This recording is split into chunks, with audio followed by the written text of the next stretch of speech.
ওড়িশা পুলিশকে না জানিয়ে এখান থেকে একজনকে নিয়ে এসেছে। এর আগেও দলীয় কর্মীদের বিরুদ্ধে মিথ্যা মামলা দিয়েছে। পুলিশের বিরুদ্ধে অপহরণের মামলা করব। নন্দীগ্রামে দাঁড়িয়ে হুঁশিয়ারি দিলেন রাজ্যের বিরোধী দলনেতা শুভেন্দু অধিকারী। একই সঙ্গে তিনি বলেন, কত বড় মাতব্বর হয়েছে দেখব। নন্দীগ্রামে মমতা বন্দ্যোপাধ্যায়কে হারিয়েছি, প্রয়োজনে আবার হারাবো। যেখানেই মমতা বন্দ্যোপাধ্যায় দাঁড়াবেন সেখানেই হারাবো, এমন দাবি করেছেন শুভেন্দু অধিকারী। রাজ্যের বিভিন্ন জেলায় ধরা পড়ছে একের পর এক জিহাদি। মুর্শিদাবাদের হরিহরপাড়া থেকে ধরা পড়েছে বাংলাদেশের নিষিদ্ধ জঙ্গি সংগঠন আনসারুল্লাহ বাংলা টিমের সদস্য মনিরুল শেখ ও মোহাম্মদ আব্বাস আলী। আবার দক্ষিণ চব্বিশ পরগনার ক্যানিংয়ে ধরা পড়েছে পাকিস্তানের নিষিদ্ধ জঙ্গি সংগঠনের সক্রিয় সদস্য জাভেদ মুন্সি। এবার এই সব জিহাদিদের নিয়ে বিস্ফোরক দাবি করলেন রাজ্যের বিরোধী দলনেতা শুভেন্দু অধিকারী। তার দাবি, বাংলাদেশ পাকিস্তানের জিহাদিরা সকলেই তৃণমূলের ভোটার। শুভেন্দু বলেন, এইসব জিহাদিদের ধরেছে ভিন রাজ্যের পুলিশ। রাজ্যের পুলিশ ব্যস্ত বিজেপি নেতাদের বিরুদ্ধে মিথ্যা মামলা দিতে। কি বলেছেন শুভেন্দু অধিকারী এই বিষয়ে শুনব। তুহিন বিশ্বাসের বিরুদ্ধে অপহরণের মামলা করছি আমরা। চন্দন দাসকে অপহরণ করেছে উড়িষ্যা থেকে। উড়িষ্যা পুলিশ জানে না, অপহরণের মামলা করাচ্ছি। কত বড় মাতব্বর হয়েছে, সব জব্দ করে দেবো। এর আগেও আমাদের বহু লোককে এখানে নন্দীগ্রামে করেছে। 8 মাস ধরে জেল কাটিয়েছে। ঠিক আছে, এর আগে 15 দিন আগে মামলা মিথ্যা প্রমাণ হয়েছে। এটাও মিথ্যা প্রমাণ হবে, এটাও মিথ্যা প্রমাণ হবে।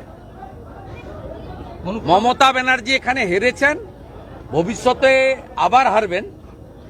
এখান থেকে তো হারিয়েছি, যেখানে দাঁড়াবে সেখানে গিয়ে হারাবো।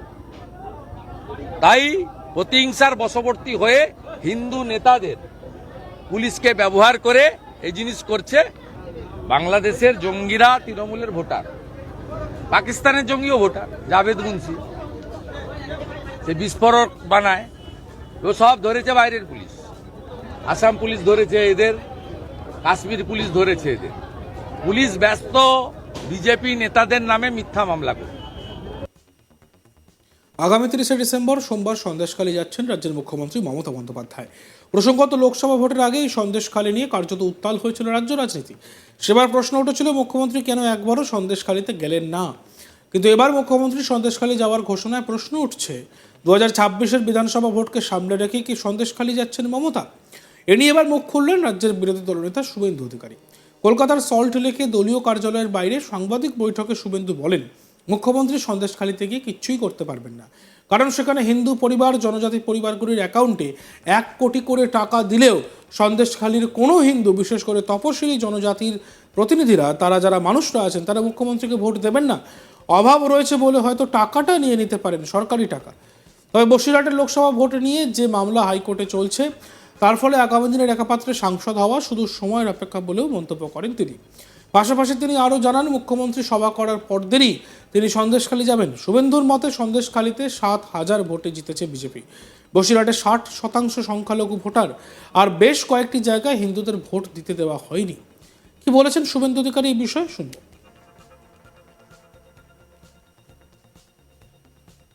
বাসন্তী এক্সপ্রেসওয়ে সহ বিস্তীর্ণ এলাকা যে আমাদের হাতের বাইরে চলে গেছে, এর সমস্যার সমাধান করা দরকার, দরকার।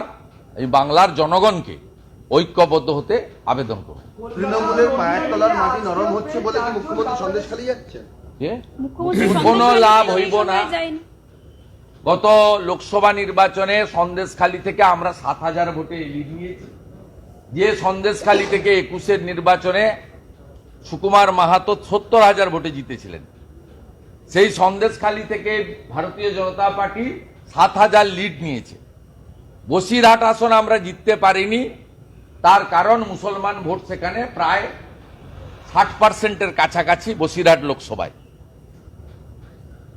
এবং সেখানে বহু জায়গায় যেখানে হিন্দুরা সংখ্যালঘু, মিনাখা, বাদুড়িয়া, হাড়োয়া, বসিরহাট, সেখানে হিন্দুদের ভোট দিতে যেতে দেওয়া হয়নি, হয় না। কিন্তু সন্দেশখালী আমরা জিতেছি 7,000-এ। মুখ্যমন্ত্রী যেদিন যাবেন তার পরের দিন মুখ্যমন্ত্রীর মতো অত টাকা খরচ করে হয়তো পারবো না, ওটা সরকারের টাকা, কিন্তু আমি জনসংযোগ করতে যাব। সন্দেশখালীটা বিজেপির জায়গা, আর কঠিন সময়ে বিরোধী দলনেতা তাদের পাশে ছিল, আজও আছে। ঘনিষ্ঠ যোগাযোগ তাদের সঙ্গে আমার প্রত্যেকটা বুথে গ্রামে আছে।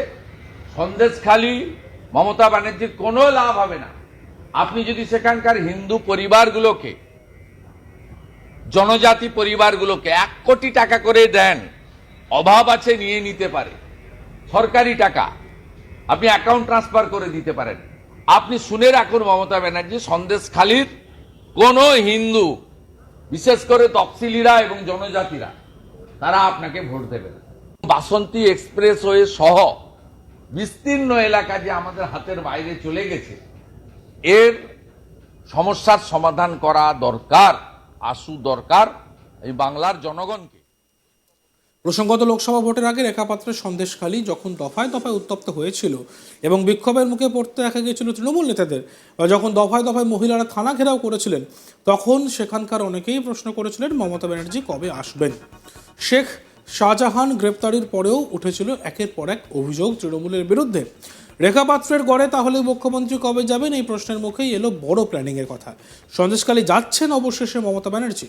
বিধানসভা ভোটের আগে কি তাহলে সব প্ল্যান সন্দেশখালীকে কেন্দ্র করেই? মুখ্যমন্ত্রী নিজেই বললেন, ভোটের আগে তাকে বারবার প্রশ্ন করা হয়েছিল তিনি কেন সন্দেশখালী গেলেন না, তিনি বলেছিলেন পরে যাব। সেই জন্যই 30শে ডিসেম্বর সন্দেশখালী যাচ্ছেন মমতা। স্টেজ থেকে কি পরিকল্পনা রয়েছে মমতার, সব জানালেন তৃণমূল নেত্রী। তৃণমূল নেত্রী কি বলেছেন শুনবো।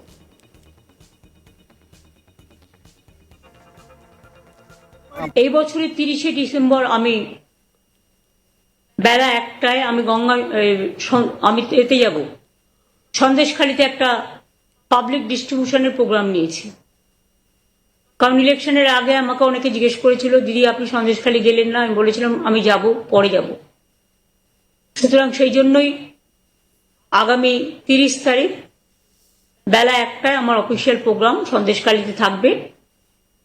এটা হচ্ছে গভর্নমেন্টের পাবলিক ডিস্ট্রিবিউশন প্রোগ্রাম। ইতিমধ্যে আপনারা জানেন যে আমরা যেগুলো আমাদের কাছে পেন্ডিং ছিল, বিভিন্ন লক্ষ্মীর ভান্ডার থেকে শুরু করে বাংলার বাড়ি থেকে শুরু করে আমরা অনেকটাই করতে পেরেছি। তার মধ্যেও জেলাতেও কিছু থাকে কাজ, সেগুলো প্রায় 20,000 মানুষের কাছে ওই মিটিং থেকে বিভিন্ন পরিষেবা তুলে দেওয়া হবে ক্যাম্প ওয়াইজ করে। স্টেজ থেকে আমি হয়তো বড়জোর 100 জনের হাতে তুলে দিতে পারবো। 6 তারিখে গঙ্গাসাগর যাব। আমি পৌঁছে আপনাদের প্রোগ্রামটা আগে জানিয়ে দিচ্ছি, যেহেতু আপনারা 5 তারিখে যাবেন। আমি প্রথমে যাব ভারত সেবাশ্রম সংঘে, কারণ কপিল মুনি আশ্রমের মহারাজ তিনি একটু বয়োজ্যেষ্ঠ। দেখতে থাকুন আজ তাক বাংলা। আমাদের হোয়াটসঅ্যাপ চ্যানেলটিকে ফলো করবেন, ভিডিওগুলি লাইক করবেন, কমেন্টস করবেন, শেয়ার করবেন এবং অবশ্যই সাবস্ক্রাইব করতে ভুলবেন না।